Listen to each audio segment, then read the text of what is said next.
What was that kind of like for you? Like making those first records and kind of going out and playing Oh my God, live? it was absolutely addicting. And one of the things that I did early on was the first record, just by talent, talent kind of dictated at the time. It was a stereotypical punk record. Yeah. And then I got better at my music, so then it became like an alternative rock record, and I would alienate all the punk guys.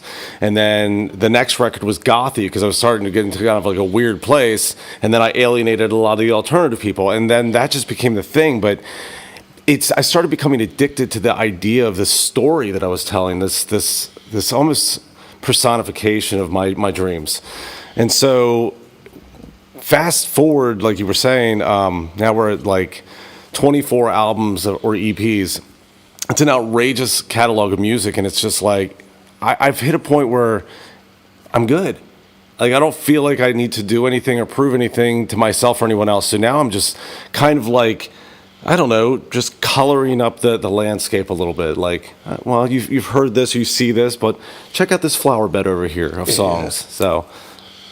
Yeah, I mean, I kind of came in, I guess, towards the end of the Schizo era. In terms of, I guess, how long was that Schizo Calypso, like, I know you kind of have different band members throughout the years, but how long was that general era before you started We Love the Underground?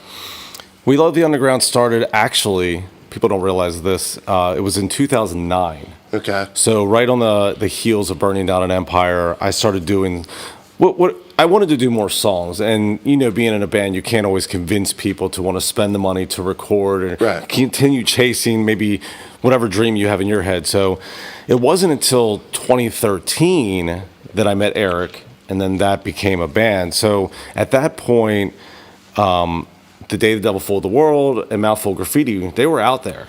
And I think it was Mouthful of Graffiti that really kind of maybe interest Eric. He was like, wow, this is really cool. I want to help bring this to the stage. And at that point, Schizo was winding down, and I was kind of done. I was kind of checking out.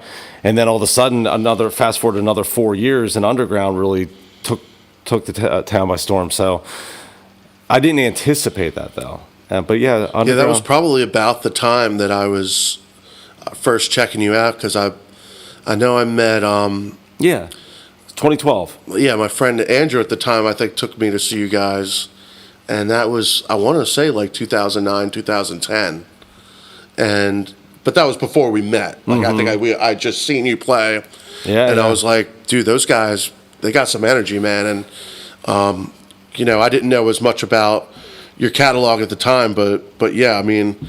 And I think Kirby was there too. That was one of the first times I was hanging out with him. That was before we even started our, Far From Sundown.